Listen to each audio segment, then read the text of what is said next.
Maskwera sei muri Zimbabwe, welcome to our channel. Apa tinokupai nhau dzinenge chiitika matima nenyika yedu yeZimbabwe tichingoti kana kutanga kukwira pano channel, please don't forget to subscribe. Kana uchinge wagara wakasubscribe, don't forget to comment and share this video. Tinawaita kuigira muzvara nhasi nhau yabuditswa neHanda Radio. Vabuda vachitarai vachiti kana a leaked intelligence report yakabuditswa navanokuchivero iri yechokwadi hanzi then my presidential ambitions at Agwirei, they are now effectively dead muri Zimbabwe. Vabuda vachitarai vachiti in politics there is no permanent friends. The recent circulation of an alleged 21-page intelligence and risk assessment dated 27 June 2026 has sent shockwaves through Zimbabwe's political landscape. The document cast Constitutional Amendment Number 3 Bill, or CAP 3, not merely as a term extension tool, but as a clinical mechanism for an imminent constitutional coup. Whether the document is a genuine leak from the state security or a sophisticated decoy designed to sabotage the plan from within, its true significance lies in the explosive scenario it details. The report outlines the rapid installation of First Lady Chigananda for a 7-year presidential term, with tender renewal Kudakwashi Tagwirei stepping in as her vice president. While this arrangement is framed as the ultimate triumph for the president's Chigananda business and political cabal, a cold reading of ZANU-PF history suggests that if these leaks are true, they may well signal the definitive end of Tagwirei's lofty political ambitions rather than their realization. Tagwirei is no stranger to the perils of whispered secrets. He was previously central to a leaked audio recording regarding his immense state capture. In it, an interlocutor claimed the billionaire openly bragged about his influence over cabinet appointments and his ability to summon ministers, top bureaucrats, and military chiefs to his house. The leak also alleged that Tagwirei wanted to eliminate Vice President Chiwenga right after CAP 3 passed, viewing him as the ultimate roadblock of his presidential aspirations. In other words, Tagwirei may view a vice presidential appointment today as the first step towards the ultimate prize. Yet, in the treacherous waters of Zimbabwean politics, believing that a gentleman's agreement or a temporary alliance guarantees a smooth path to the pinnacle of power is a fatal delusion. History is a brutal teacher, and its primary lesson is that political alliances are highly volatile, and today's indispensable benefactor is variably tomorrow's existential threat. The script currently unfolding is a remark of a movie Zimbabweans have watched before. During the twilight of Robert Mugabe's long rule, an unwritten understanding supposedly existed that Emmerson Mnangagwa would eventually inherit the presidency. That agreement evaporated overnight when the factional apparatus pivotally shifted toward First Lady Grace Mugabe, culminating in Mugabe's abrupt dismissal in early November 2017. Ultimately, this act of betrayal sparked the military intervention that forced Mugabe to resign 2 weeks later. History repeated itself immediately after the coup. An informal understanding was reportedly struck between Mnangagwa and the men who cleared his path to power, then Defense Forces Commander Chiwenga, dictating that the general would serve as vice president before taking over the reins. Instead, CAP 3 and the systematic sidelining of military loyalists stand as a monument to yet another broken promise. If Tagwirei believes his financial muscle and proximity to the First Lady insulate him from this cycle of betrayal, he completely misunderstands the psychology of absolute power. Power is a profoundly addictive substance, neurologically and structurally more potent than any narcotic. Should the transition manifest as the supposed intelligence report outlines, Mnangagwa will not simply occupy the State House as a seat woman. She is currently 63 years old and possesses immense political energy. Her relatively young age means she could easily remain in office for at least 3 more decades. Once an individual tests the supreme authority of the presidency, the inclination is never voluntary. Relinquishment is its entrenchment. A President Mnangagwa would almost certainly look to extend her own mandate, perhaps through subsequent constitutional amendments to dismantle term limits entirely, just as a predecessor has done. If life proves anything, a mother will only willingly surrender the reins of power for her own offspring. If that inevitable scenario, Tague's position as vice president changes from a stepping stone into a cage. Is he truly prepared to wait for 30 plus years for the presidential dreams to come true? If he grows impatient to display the same over-ambitious hubris alleged in the previous audio leaks, the system will react with a characteristic ruthlessness.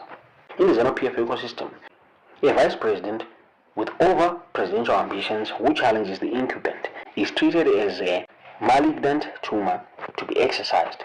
Taguei would be the first person to find out how quickly the state apparatus can turn on its creators. He could be systematically stripped of his sprawling financial empire and seated from the Central Committee, jailed under the banner of anti-corruption or worse. The very political machinery he is accused of bankrolling would become the tool of his destruction. Nothing in this intricate web of political maneuvering is clear-cut, and the architects of this constitutional coup may find they have severely overplayed their bent by attempting to completely insulate the succession matrix within a whipped two-thirds parliamentary majority and lock out the military old guard. The executive has forced a factional war onto the national stage. But as Grace Mugabe discovered in 2017, carefully crafted dynastic plans constructed on paper often collapse when they collide with the hard reality of institutional defiance. Vice President Chiwenga, who still commands profound, quiet loyalty within the barracks, is unlikely to sit idly by, as his political life expectancy is legislated out of existence. By forcing the general into a corner, the Chigananda cabal may advertently trigger the exact counter-response they are desperately trying to prevent. When the dust settles on the high-stakes constitutional warfare, it may well be Chiwenga rather than the big tycoon or first lady who has the last laugh. Tomabulito wakati nawe mre Zimbabwe nini anda radio tinyaziye kuti muniona sei tiudzeuza munofunga mu comment section. Wayakwana vana veZimbabwe tiri kusimudza zvino, tiri kutaura nevhu, tiri kutaura nemhepo, nyika ine varidzi, ndivo vatiri kutaura navo panguva ino. Last time when I appeared before you, I promised to update you on developments culminating in decisive action against Mnangagwa, a president who has gone wrong. I promised the action, and like a storm, the time is here. And what will trigger this storm remains the same reason why Mugabe was toppled. We are in the midst of a signal. Wisdom dictates that change is the most permanent thing on earth. But in Zimbabwe, the more things change, the more they remain the same. The Mugabe script is back. Fellow Zimbabweans, I'm sure you know that Mnangagwa has recalled the MPs for a special sitting tomorrow to hasten the completion of amendments to the Constitution of Zimbabwe, Amendment Bill number 3. Among the major changes to be tabled tomorrow are attempts to remove a clause stating that the Vice President takes over if a president becomes incapacitated. To Mnangagwa, this is the final act in a carefully planned power transfer carried out behind the closed doors. And we know who is being targeted. Of course, none other than Vice President Chiwenga. But the reason is now known. The horse is bolted. The plan, fellow Zimbabweans, is that Mnangagwa has been fast-tracking the bill because he's running out of time on his evil plans. The plan is bigger and more sinister than you can imagine. Today we tell the story of a republic standing at the edge of history, not a history written by the people, but one written behind the closed doors. Mnangagwa is planning to resign immediately after signing Cabinet 3 into law to pave the way for his wife, Axilia Mnangagwa, to become Zimbabwe's first female president. By the time the people realize what happened, Axilia will already be in the State House. Fellow Zimbabweans, I think memories are still fresh of how Mugabe in 2017 tried to impose grace to power in his dying moments of his rule. But this failed because the military saw into it and stepped into blocking, ushering in Mnangagwa's rule. And Mnangagwa is now doing the same by mutilating our own constitution with the help of some mercenaries like Ziyambi, Jacob Mjenda, and some of his honorable MPs.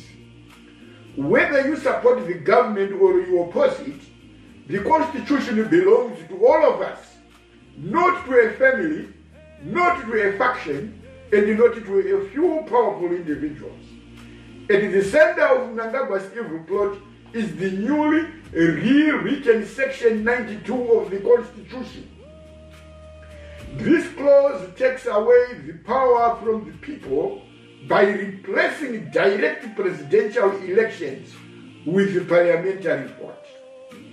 Writing on Section 92, subsection 7, which demands that a new president should be elected not more than 30 days after the position fell vacant, Mnangagwa now plans to resign soon after signing the bill. But before signing, he will dissolve the cabinet. Kembo Mohadi takes over as interim president, as the last acting president. Mohadi then instructs the clerk of parliament to summon MPs and senators to elect Axilia as new president. Axilia will then constitute a new government that will exclude Chiwenga, a technical way of firing him. My own Atoreatu, Mnangagwa's time plan. Come June 3rd, 2026, Parliament convenes for its extraordinary sitting. Early to mid-July, Mnangagwa will sign Cabinet 3 into law. Mnangagwa will dissolve cabinet, including the VPs, and resign, citing health or personal reasons. July 2026, the resignation triggers a vacancy under Section 92, subsection 7. Within 30 days, Parliament will elect Axilia Mnangagwa.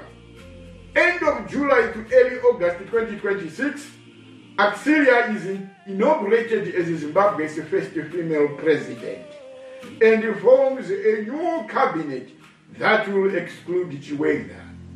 She assumes office for a full 7-year term, which will end in 2033.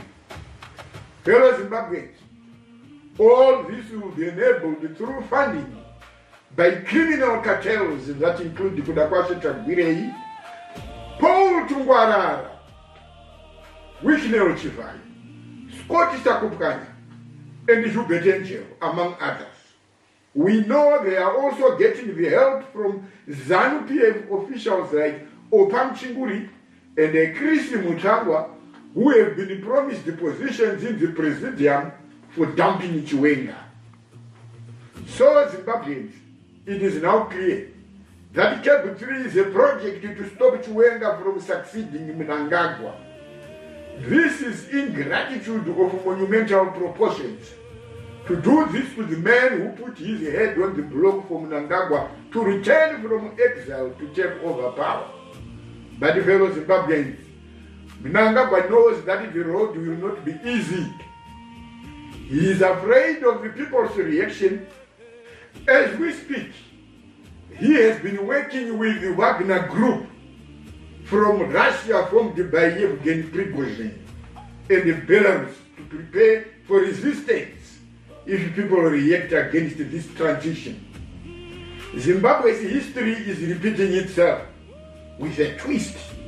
In 2017, Mnangagwa and Chiwenga orchestrated a coup to remove Robert Mugabe, supposedly to save the country from First Lady Grace Mugabe. Now, just 9 years later, Mnangagwa is orchestrating a coup to install his own wife. The difference is that this time, the architects have used the constitution as a weapon, legalizing their power grab. Fellow Zimbabweans, there is a storm ahead, but be assured, the people will always conquer. The time is now. Musanyeperwe vana veZimbabwe. Chigananda, zvinhu zvakarongwa kareshi. Unonzwa Mutsvangwa achida kuzama kutaura kuti Chigananda zvinongoreva munhu akapiwa zvikwanisiro zvokuita pfuma. Kunge fanika asingazive context yatinodescribe Chigananda zvataakuona. Idzi imbavha dzinotora pfuma yevanhu voishandisa kuita zvavanoda kuti vawane power. Philanthropists, ivo vari mapredatory benefactors. Chigananda iko zvino zvapinda muhombodo kutora power yenyuimini wanyini. Plani yaED yekuisa mudzimai wake apa yakabvirwa kare. Zvakabotaurika izvi panguva yaipemberera nyika yese akisiria ati famba achidzidzisa vanhu kubika mufushwa. Zvese chaizvizva kwakuri kumupa publicity. And akanga akavigwa, she remained a dark horse. Vanhu muchitandadisana nevasirivo kuti ndo varikuda kupinda. Iye akawandiswa. Saka pamuda kunzi mungoerekana mangorohwa chete nechekuseri mumwe wanzi akisiria ndiye asarudzwa. Vanhu vese vachingodedzera kuti munhu wese kuna amai zvavakajaira. Saka angosaina kebhutsu iyoyi.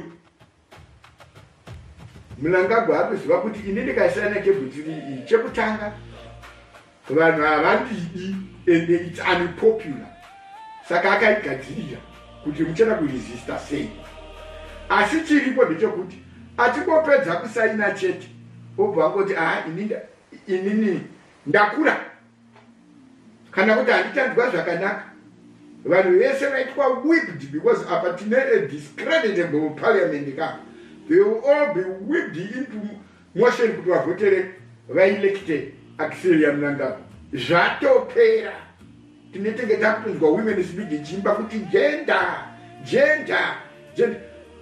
Asi tinoshamisa ndechekuti resolution ya 2024 yamakaitira yainyaudza nyika ino yose ichinziri kuti Mnangagwa 2030. Ko izvo zvanakisirira izvi zviri paresolution yenyu here zvani zviripo here. Kutambana chete nekutambwa. Kembo Mwandi achasiyiwa ari the acting president, interim president. Kembo obva adedzera kuti tiri kuda kuti tichi-electa president according to the new constitution ye30 days. Saka Akisiria manje apa ndopo obva anzi takuita president. Akisiria obva auya negovernment yake. Can you imagine the kind of government ingafombo in Akisiria kuti inenge yakamira sei? Apa Akisiria akupinda as the queen mother, the regent queen. Achangobata. Asi chinhu chinozenge chakazomirira chi mumwe mwana kuzoita take over after 7 years. Dynasty kutangira pana Akisiria. Mnangagwa acharamba ari in power. Kumberi woisa pitikoti ya Akisiria. Iye ari kumashure. Asi ndiye anenge achiita pull the strings. Hatina kupusa. Vanotora nyika yese murikutorwa ngezvituta naEmerson. This is the truth. Chiwenga and the others will be sent to the political dustbin. Not only Chiwenga is going to suffer, all war veterans, all military personnel, the rank and the file, vese vana veZimbabwe vanoda democracy, all opposition parties everybody, opposition politicians with the progressive ideas, vese vanokandwa mupini apa. Nekuti chinhu ichi mafambiro achakuita hatichafamba nemutemo, hatina constitution, chakufamba nemutemo wekwa mafidi. Ndo pane nyaya. Vana Chris Mutsvangwa opa Muchinguri, Chris Mutsvangwa tarisai huteni yaakaita yekutenga kutsigira kuti Chigananda there is nothing wrong. Nekuti yato Chigananda manize yekumhondoro iyo yese iyo yesitiri chino zviri kumboita iyo ngombumurira vanhu dust. People are complaining. There is no development iripo ikokuye project yake in which he is a major shareholder. Chris Mutsvangwa was an ambassador to China for quite a long time. Investment accounts are from China. Pakangara ambassador. Pakadzingwa ku China atidzoka muno ndo paakatanga ani politics kuti enda amatwara akuchi ndo paakatinga kuda kuopoza. Haana chakabveta akanga angobirira kungoti pakangodzi kune Chinese delegation ikuya kuZimbabwe inoda kudiscussa zveinvestment uye obva aiswa pamberi kunzi ndiye akanga ari kuChina ndiye anogona kuti ataure nemachinese nezvatinenge tichida. Zvaakapedza kuita ari ambassador iko zvino akumirizika manje ari kufunga kuti vakapromiswa kupinzwa mupresidium vakomana vakapusana hapana kwavanopinda. Opa Muchinguri amai mitiro kudzirayo tsitsini opayo loyalty yako soka ende nechaunodirwa padhuze tinochiziva because une masecrets mamwe awinawo which alega kuti ukaiswa kure vanogona kufunga kuti ungazotaura masecrets acho iwayo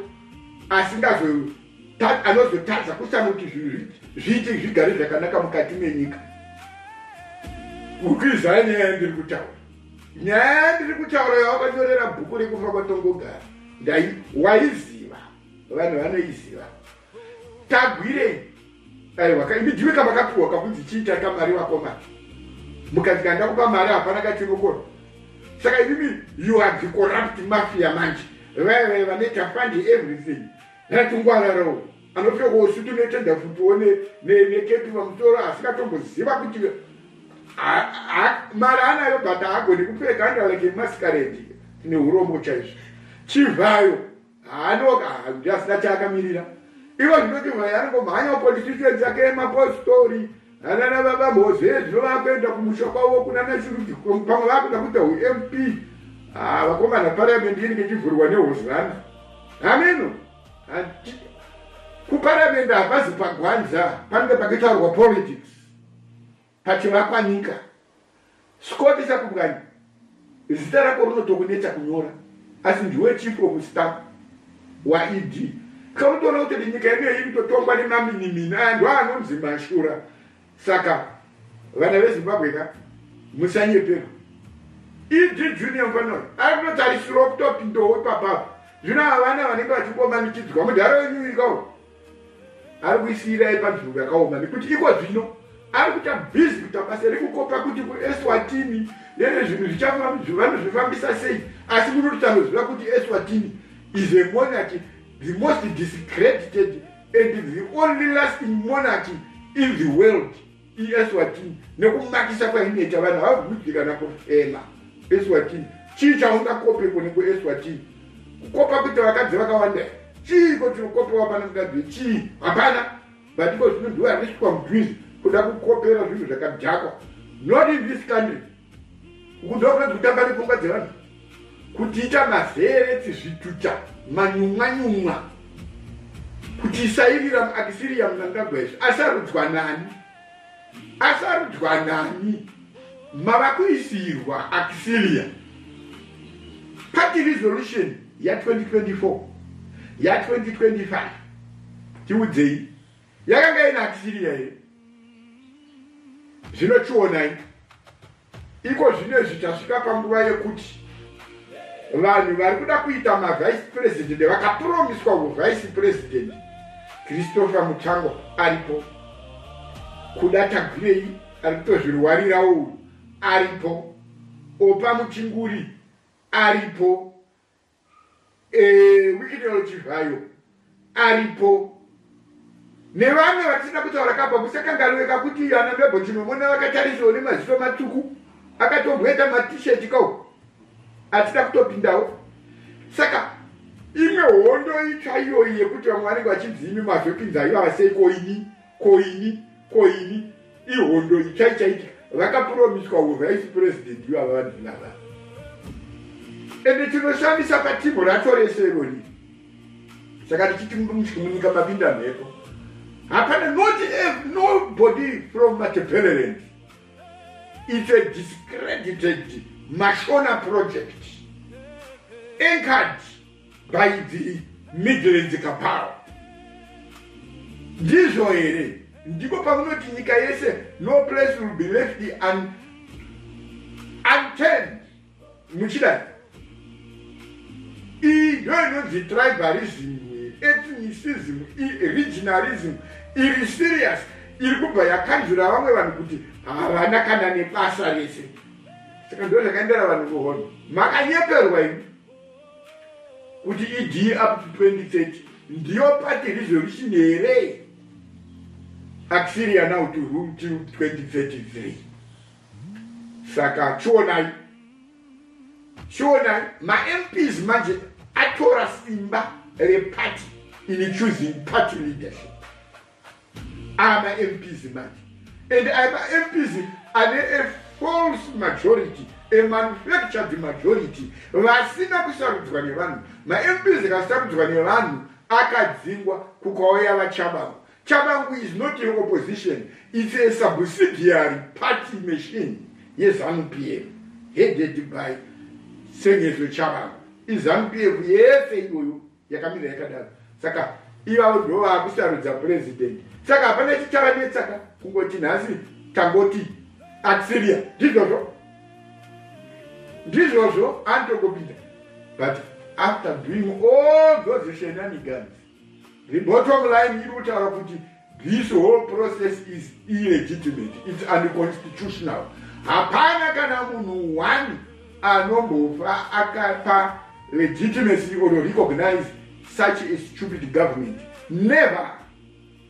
Zvatakabvisira Mugabe 2017 akuda kutisira mudzimai wake Grace kuti atungamirire nyika yeZimbabwe.